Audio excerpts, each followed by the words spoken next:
Okay, so this is the Bible study for First Samuel chapter 30. And the text for today says, David and his men reached Ziklag on the third day. Now the Amalekites had raided the Negev and Ziklag. They had attacked Ziklag and burned it, and had taken captive the women and everyone else in it, both young and old. They killed none of them, but carried them off as they went on their way. But David and his men reached Ziklag. When and his men reached Ziklag, they found it destroyed by fire and their wives and sons and daughters taken captive.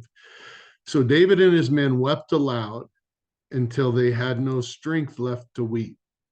David's two wives had been captured, Ahinoam of Jezreel and Abigail, the widow of Nabal of Carmel. David was greatly distressed because the men were talking of stoning him. Each one was bitter in spirit because of his sons and daughters, but David found strength in the Lord his God. Then David said to Abiathar the priest, the son of Ahimelech, bring me the ephod. Abiathar brought it to him, and David inquired of the Lord, shall I pursue the raiding party while I overtake them? Pursue them, he answered. You will certainly overtake them and succeed in the rescue. David and his 600 men with him came to Besor Valley, where they stayed behind, where some stayed behind. 200 of them were too exhausted to cross the valley, but David and the other 400 continued the pursuit. They found an Egyptian in a field and brought him to David. They gave him water to drink and food to eat, part of a cake of pressed figs and 2 cakes of raisins. He ate and was revived, for he had not eaten any food or drunk water for 3 days and 3 nights. David asked him, who do you belong to? Where do you come from? He said, I'm an Egyptian, the slave. My master abandoned me when I became ill 3 days ago. We raided the Negev of the Kerethites, some territory belonging to Judah, and the Negev of Caleb, and we burned Ziklag. David asked him, can you lead me down to this raiding party? He answered, swear to me before God that you will not kill me or hand me over to my master, and I will take you down to them. He led David down, and there they were, scattered over the countryside, eating, drinking, and reveling because of the great amount of plunder they had taken from the land of the Philistines and from Judah. David fought them from dusk until evening of the next day, and none of them got away except 400 young men who rode off on camels and fled. David recovered anything the Amalekites had taken, including his 2 wives. Nothing was missing, young or old, boy or girl, plunder, or anything else they had taken. David brought everything back. He took all the flocks and herds, and his men drove them ahead of the other livestock, saying, "This is David's plunder." Then David came to the 200 men who had been too exhausted to follow him and who were left behind at the Besor Valley. They came out to meet David and the men with him. As David and his men approached, he asked how they were. But all the evil men and troublemakers among David's followers said, because they did not go with us, we will not share with them the plunder we recovered. However, each man may take his wife and children and go.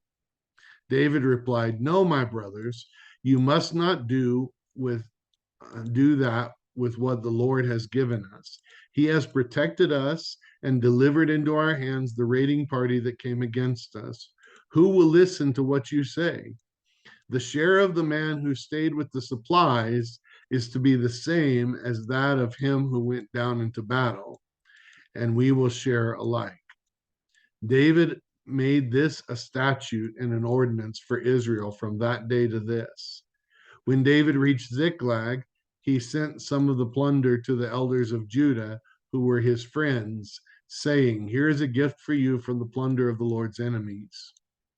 David sent it to those who were in Bethel, Ramoth Negev, and Jetir, to those in Aror, Sifmoth, Ethmoth, and Rachel, to those in the towns of the Jeremielites and the Kenites, to those in Hormah Bor Ashan, Athak, and Hebron, and to those in all the other places where he and his men had roamed. Okay, so here we go. We have uh, another situation, another crisis, and God working in the life of David and his men here. Remember that you can download a PDF copy of this Bible study at www.abqnaz.org/alive.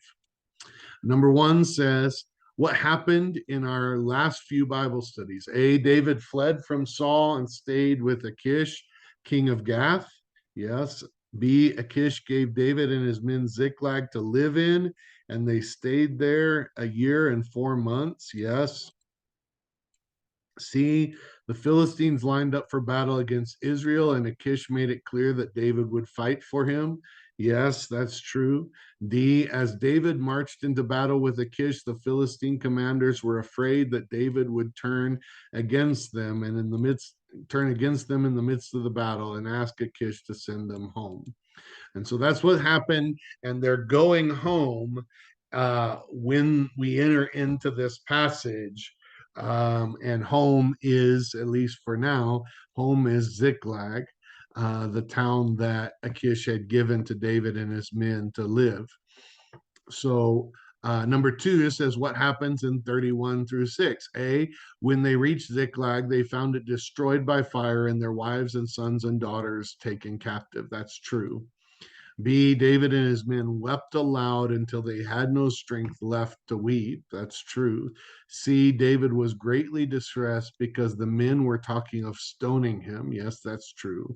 And D, David found strength in the Lord his God. So this is an interesting text here where they've been ready to go out to fight for Achish against Israel, and we talked about how God provided for them so that they didn't have to fight against their own family, their own countrymen, uh, and fight for the Philistines when the Philistines had been the enemy for so long, but had now provided a refuge, a place for them to stay.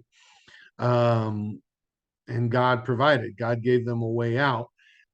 We could say that even the fact that they were coming home to see this right after it had happened in Ziklag was also God's provision that they didn't even know about. So, it's possible that, David maybe really wanted to fight and God sent them home. And so I think I might have mentioned this in the lay pastors last week as well, this Bible study, that it's possible that we don't know whether David wanted to fight or what would have happened. Would he have really gone to war on the side of the Philistines, and what would he have done?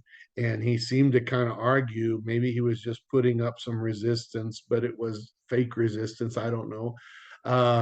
But maybe he really liked to go to war, and this is what he did, and he was ready to do it against Saul and his people who had wronged him. Um, and maybe he really didn't understand why he was being sent home. But as he's being sent home, he arrives at home just in time to see what had happened at a time frame where he could still catch up. And I'm getting ahead of myself, I know, but he could still catch up to the raiding party. And that in and of itself is God's provision that David didn't even know he needed at the time that it was provided. Now, David and his men wept loudly. So you have these fighting men, these 600 fighting men who are just weeping because they've lost their families, because their wives are gone, their children are gone, everything they own is gone. It wasn't bad enough that they were in exile and they were here with the Philistines. And now they're so bitter and upset that it's turning on David because David was the one that had led them away from Ziklag and out to battle to begin with, perhaps. David was this leader that they were following. And uh, I'll be honest with you. Um, I know we're not going to battle. We haven't had anything so drastic as our city burned or our families kidnapped or anything like that. But sometimes, as I'm leading the church and the people of God in our particular local church, um, sometimes bad things happen and sometimes difficult things happen, and most of the time I'm just so happy that the people of God pull together and pull through, and we work together. But I think there are some days when I feel like, people are upset and they don't know where to turn to with their upsetness. Where do I direct my anger at the situation? And sometimes we're asking God why, and then of course that doesn't feel very spiritual or like the right thing to do. So occasionally, where do we turn next? Sometimes we turn to the pastor that led us here, the leader that led us into this situation that we believed in or we followed or whatever. And so that's just not uncommon. And I've felt that, and I've been yelled at times, usually temporarily by people that love me, and ultimately are just hurting like these men were hurting. But um, who do we blame for this misfortune that just happened? I mean, of course we can blame the Amalekites, but man, finding somebody to blame is really popular. um, it's difficult because I'm doing the best I can and what I know how, and I'm leading in the direction that I think God is telling us to go, and nobody is um, being held hostage to follow in the direction that we're going. I believe that people are going in the direction we're going because they believe God has led them here. And so at some point, I do think we have to ask the question, okay, am I here in this position because Pastor Pete put me here? Or am I here in this position because God led me here? And that's an important question, because if this is where God has me, He's going to take care of it. Um, and if this is where God has me, I have to believe and assume that this is the best for me, even if it doesn't feel like it right now. And those are hard things for us to come to terms with, right? And the truth is, when I was on staff in this church, I felt the same way about half the time, and I'd be frustrated with the leader that led us here. But in the end, he left, and I'm still here. And why am I still here? Because I'm not here because Pastor Bain put me here or led me here. I'm here because I believed God put me here. And believe me, he can be gone for years from this place, from this church, and I still occasionally want to try to blame him for why I'm here doing what I'm doing. But in the end, it's really God, and I know that, and we all know that. And if it's not, boy, we really shouldn't be here. If it's not God who put us here, then we should definitely go where God has called us to be, and where He did put us. Um, and but God is a harder person to get mad at than whoever's leading us at the time. So I don't know. Maybe that's an exaggeration. Maybe it's nothing like this situation, but certainly it hasn't gotten quite this bad, where the whole town's been burned or the family has been lost. But um, in the end, David was in a lonely place, and even the people who had been with him were now turning against him and upset. And it says this phrase: David found strength in the Lord his God.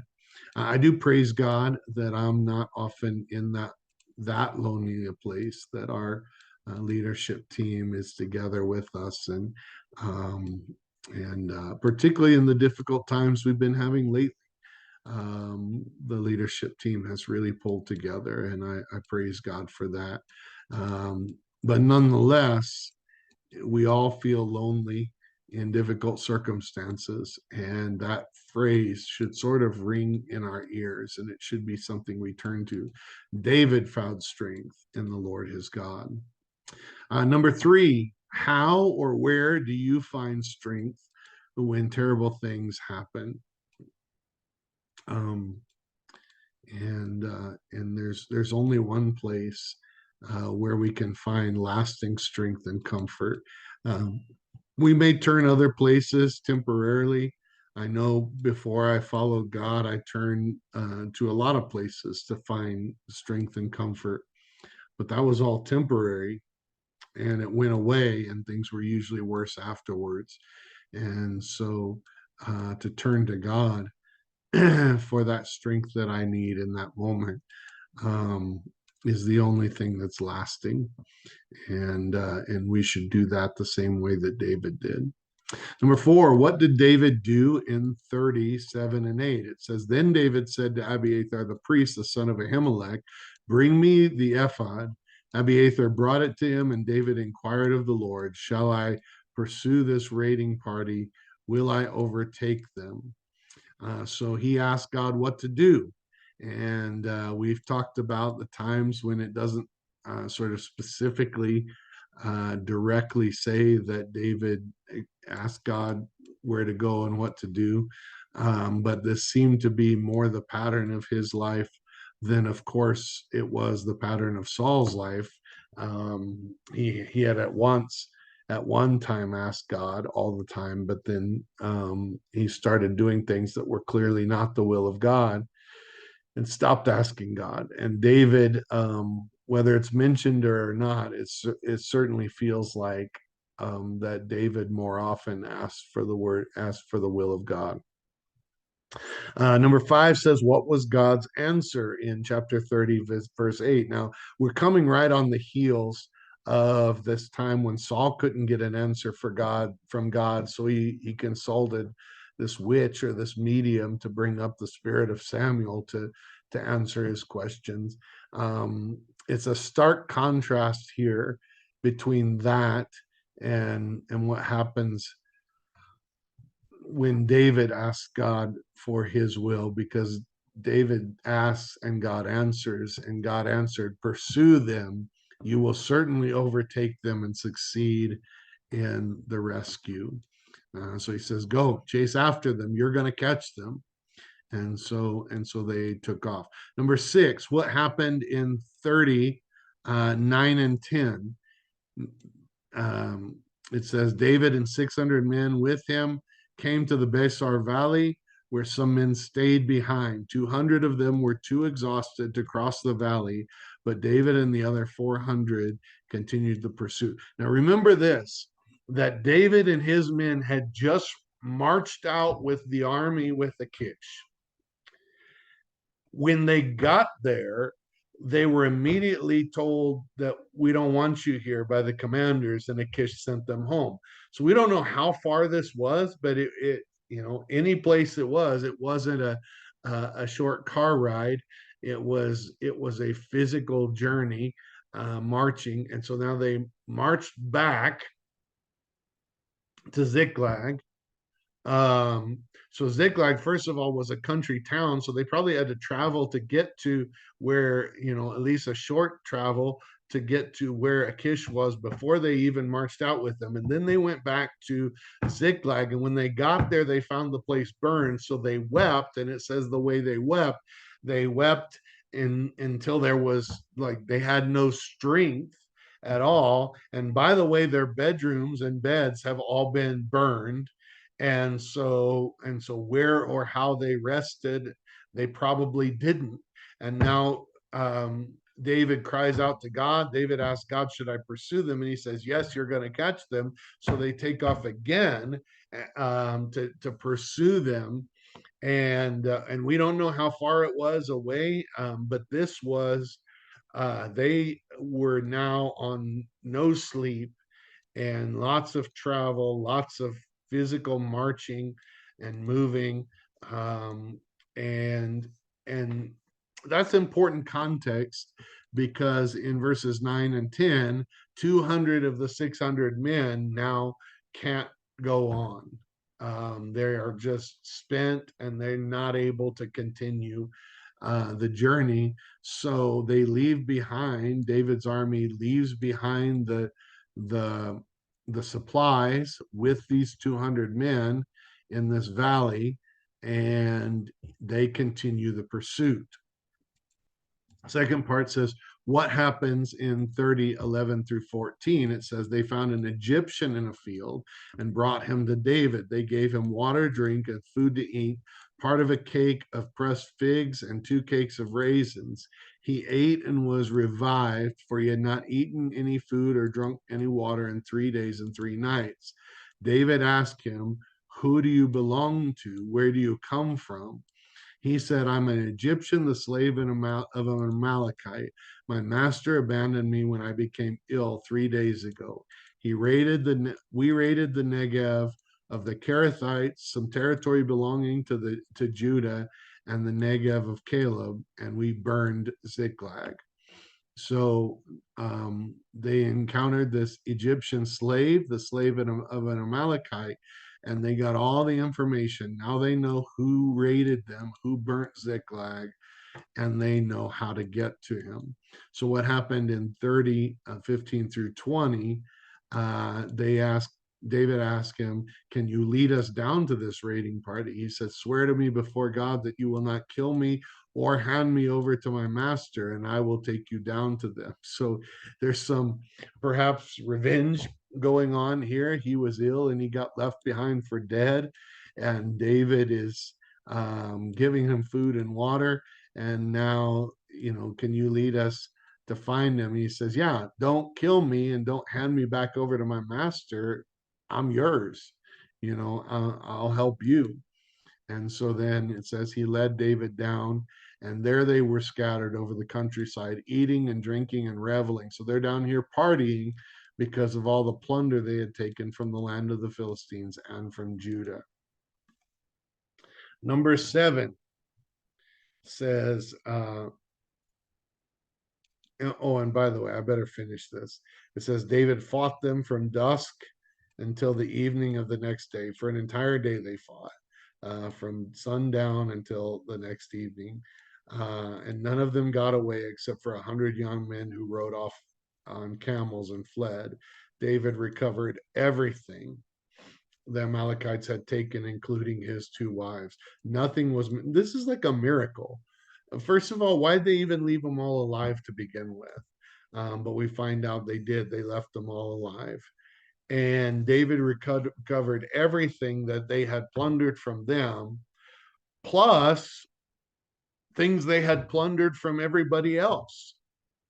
Um, and whatever they had, and he takes all of it as plunder, and basically defeats and kills all of the people, all of this raiding party, except for this 100 that got away. So the number 7 says, is this God's provision? Yes or no? And I would say yes. I think it's a miracle that they recovered everything. I think it's a miracle that their wives and their children were alive. Um, and the second part of this question says, do we recognize the miracles God brings? And I think I can't speak for you, but I think it is easy to skip over the miracles that God brings, the provision that he brings, and to not praise him for it and not recognize it and almost treat it as if, oh, yeah, that's what was going to happen all along, as if we somehow deserved it or as if this was a foregone conclusion. Um, and for some reason, when we're in the situation and we cry out to God, we're desperate. But once he answers prayer, we do not tend to bring him the praise that he's worthy of, that equates to the miracle that he brought. So I feel like our desperation when we need the miracle is not equaled by our praise when he brings the miracle. We have a tendency to, uh, um, our desperation suggests, I think, in a lot of ways, first of all, how much we need him, but sometimes even how much we need him and we're not, we know he doesn't have to provide, or we're not sure he's going to provide, or whatever. And so that desperation is great, but then once he does provide, our thankfulness doesn't equate the great to the greatness of our desperation.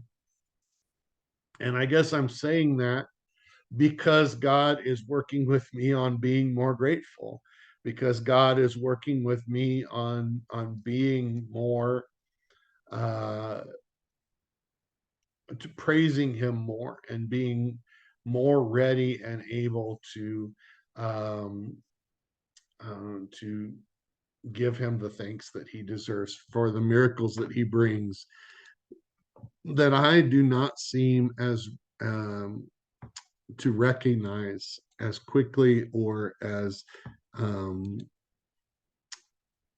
I guess appropriately as I should. Number 8, what happened in 21 through 25? So it says, then David came to the 200 men. So now they're coming back to the 200 men that they've left in the valley. And the men that went with him said, they can have their wives and their kids back, but we're keeping the plunder because we went down there. And by plunder, we're talking about their stuff that was plundered and returned. And they were talking about the other plunder that they recovered that belonged to other people. And they're saying, we're the ones that fought for this. They don't get it. Yeah, they can have their wives. And who wouldn't give their wives and kids back? That'd be messed up.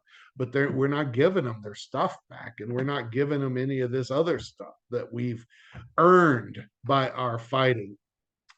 And I'm saying it that way on purpose, because the second part says, what did these men have to believe about the plunder in order for them to refuse to share? And I would say that what the men had to believe about their plunder for them not to share with their countrymen that didn't go down is, we earned it and you didn't. Um, and the fact that they believed we earned it and you didn't means that they thought they were the ones that got it back. And this is an important concept, because when we apply this to our life, the third part said, how is this different from what we know happened? So as we read the story, we said, as an answer to the last question, that this is a miracle. God has provided. They got back to the town in time that they could still catch up with the raiding parties. God said they would catch up with the raiding parties. They caught up. They defeated them. They took everything back. They've got, nothing was hurt. They've got all their wives and all their children returned to them. They've got their stuff. They've got all of the other plunder that these Amalekites took from other places. And we know that that was a miracle of God. We said it, we read it, we looked at it, and we said, we know this is a miracle of God. But when the men come back to the other men and they say, you don't get any, we're the ones that earned this, then they're saying, this isn't, God didn't provide this, we earned this. Because if God provided it, then we would say, oh, God provided, this was a blessing we did not deserve. God provided this for us, and therefore we're going to share with others. And that's how we would think if we recognize God's provision. But if we think that this is ours and we earned it, um, then we won't share. Now, this is important because number 9 says, what do you believe about the things that you have? And this is really important because we have this discussion when we talk about stewardship. And when I say stewardship, I mean, in the church, some people say, well, the stewardship is a like a code word. It's a pastoral dog whistle, if you will. When you say stewardship, you mean giving. And the answer is kind of, but not really. Um, so stewardship is the idea that everything I own belongs to God. It doesn't belong to me. And He's entrusted me to take care of it the way He would have it taken care of. So, stewardship encompasses not only our giving, but what we do with what we still have, because everything that we have really doesn't belong to us. It belongs to God. And why does it belong to God? Well, first of all, God gave us breath. So even if we think we earned it, we didn't earn our breath. He gave it to us as a gift. And so everything, that even the things that we earned, are his, because he gave us the ability to earn them. And that's what we understand as Christians. This is what we understand about our lives and everything that we have.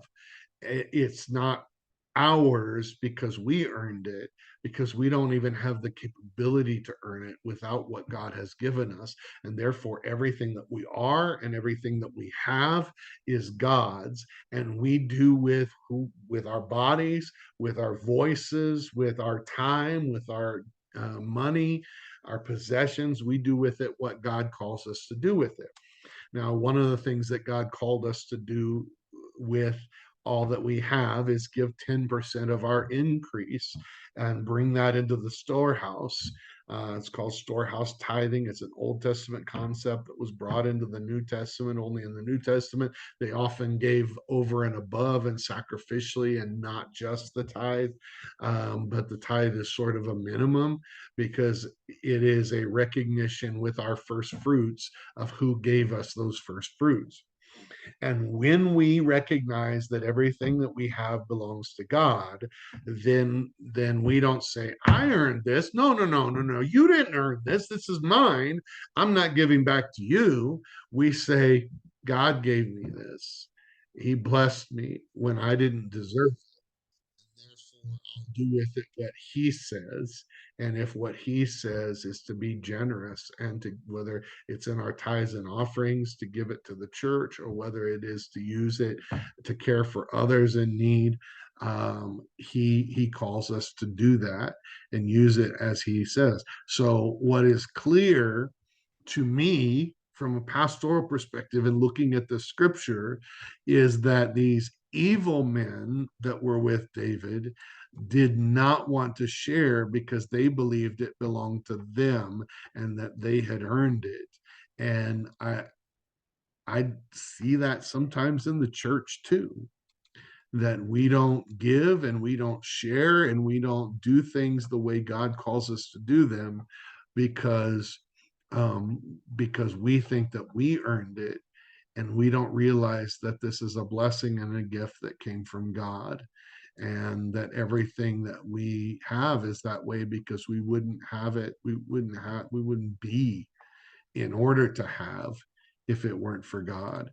And so it's a different way of looking at everything that we have. And it's important because looking at it a different way choose causes us to choose a different way to handle it, choose different things to do with it than what we would if we thought it was our own. And so that's really important. It's a really important concept, and it's something that these, by the way, he calls them evil men, did not understand. And so we need to process what that says about us if we see all that we have earned, and don't see what God has given us, the blessings that God has given us.